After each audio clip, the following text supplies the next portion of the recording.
Operário, e foi também levado uma cópia do arquivo de Galeotti. Então, essa história, talvez com certos componentes épicos, apenas para mostrar que é fundamental, né? É fundamental que hajam grupos, pessoas e iniciativas que, às vezes, realmente, a gente vai estar sempre remando contra a corrente. Né? A gente vai, no mais das vezes, remando contra a corrente. Burocracia, não é? A fragmentação das instituições, não é? As condições ecológicas, né? Do clima tropical brasileiro, que são inimigas do papel, inimigas da preservação de documentos, né, primários, e vai por aí, né? Mas eu acho que mesmo dentro das universidades, né, quer dizer, o arquivo de Galeotti hoje, felizmente, ele tem uma sede própria, né, mas isso levou décadas. A gente sempre lutou lá por problema de espaço, né? Espaço sempre foi uma briga contra o departamento, contra, né, setores da administração, mas por que vocês querem mais espaço, né? Normalmente os nossos colegas, infelizmente, né, os colegas das áreas científicas ou tecnológicas, não entendem muito, né, a questão. Mesmo o atual reitor, eu lembro disso, quando eu fui vice-diretor do meu instituto, o atual reitor, o professor Tadeu, que é engenheiro agrário, engenheiro agrícola, né, ele disse, mas por que vocês querem que o seu documentação, Biel, tenha uma diretoria de serviço, tenha esse espaço dobrado? Eu falei, meu amigo, porque isso, o centro de documentação é o nosso laboratório. Para ver se ele entendia. É o nosso laboratório, quer dizer, o centro de documentação cultural que nós temos no Instituto de Debate, que preserva acervos linguísticos, né? Aliás, também de linguística indígena, né? Que é um centro forte e importante em Campinas, mas também acervos literários, de história literária e outras documentações culturais, é o nosso laboratório. Então, se o senhor quiser, eu só faço uma visita lá para o senhor ver como ele é importante para os cursos, né? Para o ensino, para a pesquisa e para a extensão. Né? Então é isso, quer dizer, é permanente esse tipo de, digamos assim, de tensão, né? Até de conflito, né? Mas eu acho que os resultados, né, e a questão do arquivo público, o que teria sido do arquivo de Galeotti? Bom, na melhor das hipóteses, ele teria sido transferido para a Universidade de Austin. Menos mal, estaria numa universidade. Mas, evidentemente, muito distante, né, dos pesquisadores brasileiros, né, dos estudantes, e assim por diante. Com mil e uma desvantagens, digamos assim, para a própria memória histórica brasileira, né? Então eu acho que não é questão só de ser nacionalista, mas é questão de que certos patrimônios históricos, né, historiográficos, da vida social, da vida política, né, da vida literária, né, o que vocês quiserem, da vida colonial, né, da vida das comunidades tradicionais, das populações indígenas, etc., tem que ser preservada, sim, no local ou nos locais, nas cidades, né, nos estados em que esses processos se desenvolveram. Né? Vamos dizer assim, a vocação natural dessa documentação. Não é uma questão simplesmente de ser bairrista ou de ser nacionalista. Né? A gente tem que lutar, sim, por preservar isso. Né? Eu, quando vi lá numa universidade, que é a Universidade de Stanford, na Califórnia, né, um caderno original manuscrito de Euclides da Cunha, com algumas primeiras versões escritas à mão de vários ensaios, justamente de A Margem da História, que são os seus ensaios amazônicos, eu fiquei bastante revoltado. Eu queria saber como é que aquele negócio tinha chegado ali, né? Por que isso aqui não estava no Brasil? Não estava eventualmente aqui mesmo no Museu Amazônico, ou que fosse na Biblioteca Nacional, né? Ou que fosse lá na São José do Rio Pardo, né? Uma cidade que preserva bastante a memória do escritor Euclides da Cunha. Enfim, são essas questões que eu acho que a gente, se fosse um documento de interesse da história americana, eu tenho certeza que, não é, a relação seria outra, né? Se esse documento tivesse eventualmente disperso não sei aonde, né? Então eu acho que hoje mesmo, quer dizer, atualmente, vários países, né, que foram colonizados, né, pelas potências europeias, etc., reivindicam que várias das obras, por exemplo, arqueológicas, que estão hoje nos museus do Louvre, né, no Museu Britânico, sejam repatriadas, né, com toda razão, né, professor? Com toda razão. Né? Eu acho que é uma política bastante coerente e bastante correta. Né? Mas, infelizmente, a gente não tem muitas vezes esse tipo de, vamos dizer, agressividade no melhor sentido da palavra, né? De defender esse tipo de preservação do patrimônio em relação à própria cultura brasileira. Né? Bem, eu poderia falar talvez um pouquinho, né, sobre esse tema. Quer dizer, eu sei que a professora Marilene Corrêa, entre outros colegas e amigos, quer dizer, ela de alguma maneira faz uma crítica à questão do que ela chama até de uma certa ideologia do esquecimento, né?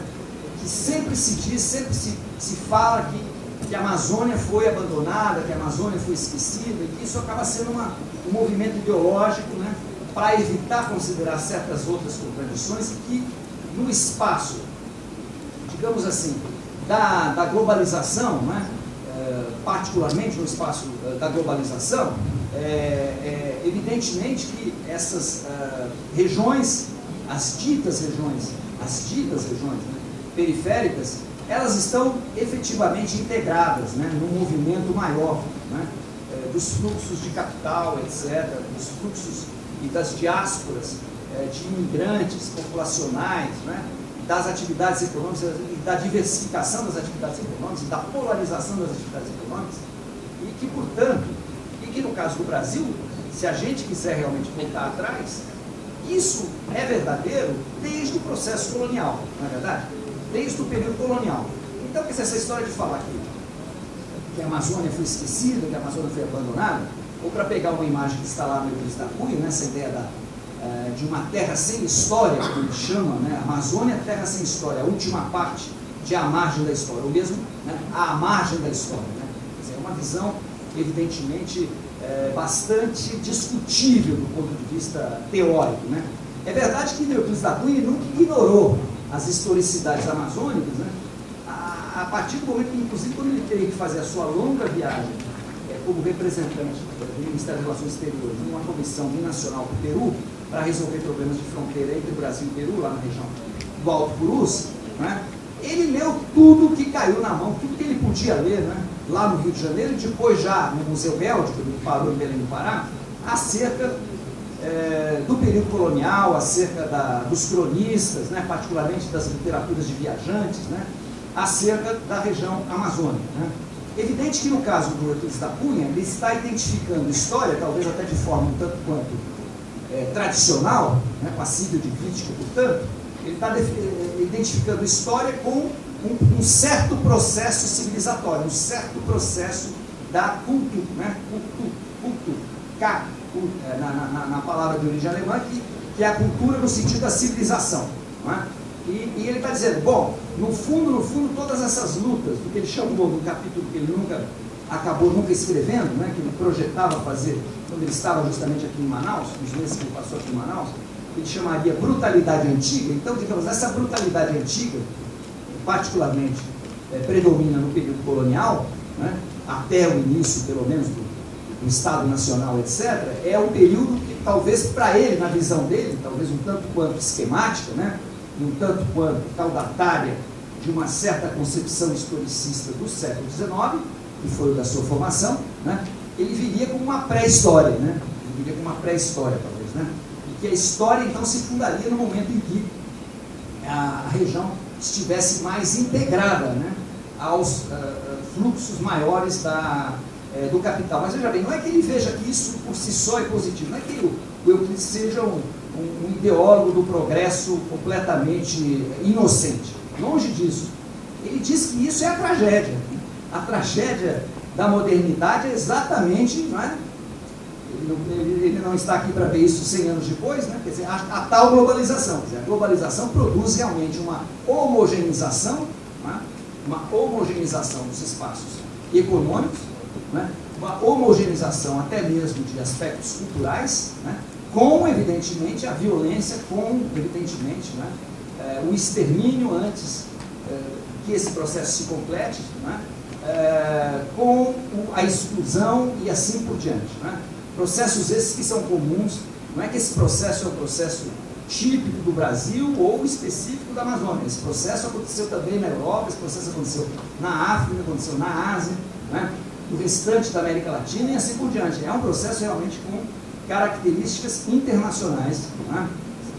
Necessariamente durante todo esse processo do mercantilismo e da expansão do capitalismo, e que chega, evidentemente, hoje, né, já no século XXI, a níveis nunca vistos, né, quer dizer, a financeirização do capital em escala global, né, só mesmo aí o Thomas Piketty, né, para dar um pouco o início desse mapa, né, desse mapa global, desse processo, né, de enorme concentração da riqueza num polo minoritaríssimo da sociedade, os famosos 1%, e depois, né, uma concentração de miséria, né, em largas camadas, né, majoritárias da população humana, né, da população humana. Então, nesse processo, digamos,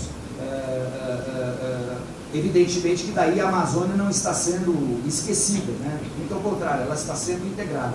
Mas se nós pudéssemos voltar um pouco a, digamos assim, a construção de uma história nacional, ou a construção de uma historiografia brasileira, a gente veria que sempre a Amazônia entra como um capítulo relativamente marginal, como um capítulo periférico. Há, sim, dentro do Brasil, né, uma tendência hegemônica que, de alguma maneira, concentrou certos processos históricos, particularmente nas regiões centro-sul, particularmente, durante largo período no Rio de Janeiro e depois, particularmente na região de São Paulo e do Sudeste, né, como uma espécie de, vamos dizer assim, uma generalização desses processos para uma visão de uma pretensa unidade nacional. Né? Acho que é disso que eu gostaria, quer dizer, é disso que eu estou tentando, sobre isso que eu estou tentando pensar, refletir um pouco, quando eu provocativamente falo do sequestro da Amazônia, né? Me inspirando aqui num ensaio famoso do poeta e crítico Haroldo de Campos, né, que escreveu O Sequestro do Barroco, para criticar justamente, uma historiografia, aqui, pegando especificamente no campo literário, uma historiografia literária que tem como, vamos dizer assim, como telos, né, como ponto de chegada, o modernismo pretensamente nacional, mas que a gente verifica cada vez mais historiograficamente, é o modernismo paulista, restrito ali a um grupo de artistas, escritores que se movem em São Paulo. Então, quando ele fala do sequestro barroco, ele está tentando pensar numa literatura que vem desde o período colonial e que tinha outros polos de radiação, né? A começar, no caso do barroco, a começar da Bahia, com Gregório de Matos, né? Ainda em pleno século XVII, etc. Depois, então, né, disseminada por todo o grande norte brasileiro. Né? Isso lembrando que também durante largo tempo essa ideia do norte era uma ideia mais indivisa, né, entre o que depois se convencionou chamar de Nordeste e toda a região norte. E eu acho que, então, aqui também, de alguma maneira, do ponto de vista de uma história do Brasil, né, evidentemente que já várias e várias contribuições, felizmente, há algumas décadas, e particularmente aqui mesmo dos historiadores deste departamento, mas também de outros pesquisadores em outros lugares da Amazônia e também do Brasil. Né? Isso está sendo, de alguma maneira, questionado, isso está sendo debatido e superado, pelo menos parcialmente, com novas pesquisas, com novos documentos, né? Mas, de qualquer maneira, realmente existe sim uma espécie de viés. Né? Existe sim uma espécie de viés. Eu vejo isso claramente, por exemplo, em alguns currículos de cursos de graduação, de pós-graduação de ciências humanas, por exemplo, na Universidade como a Universidade de São Paulo. Eu pegar realmente uma universidade que passa a ser o símbolo da projeção do que eu chamo mesmo, né, ideologia paulista. Né? Espero que aqui vocês possam me entender bem. Normalmente, quando eu falo desse tema em São Paulo, eu sou mal entendido. No mais das vezes, eu sou bastante mal entendido. Mas então, quer dizer, eu acho que essa projeção de uma ideologia paulista, ela tem vários momentos. A constituição de um mito bandeirante é um dos seus momentos importantes, né? Já nas primeiras décadas do século XX. Instituto Histórico e Geográfico de São Paulo, mas também outras instituições. Afonso Stragnoli de Toné, não é? Filho do Visconde de Toné, que era um intelectual, escritor que vinha do monarquismo, né? Conselho de Estado do Imperador, um grande escritor importante do século XIX. O filho dele foi um historiador muito tradicional, que teve entre seus vários amigos, né, o nosso tão festejado professor Sérgio Buarque de Holanda. Eu acho que o Sérgio Buarque de Holanda, em vários momentos, eu acho que ele desliza com muita facilidade para esse imaginário da ideologia paulista. Né? Esse é um tema que a minha prezada orientadora, a professora Maria Silva de Carvalho Franco, ela sempre desenvolvia nas aulas, nos seminários, e infelizmente ela ainda está nos devendo um livro que ela sempre prometeu fazer sobre a montagem dessa ideologia paulista, no caso específico da obra do Sérgio Buarque de Holanda, que ela conhece enormemente. A criação da USP, é evidente que qualquer instituição pode superar, não é, as marcas da sua origem, as marcas da sua fundação. Não é? Ao mesmo tempo que ela pode superar as marcas da fundação, ela, muitas vezes talvez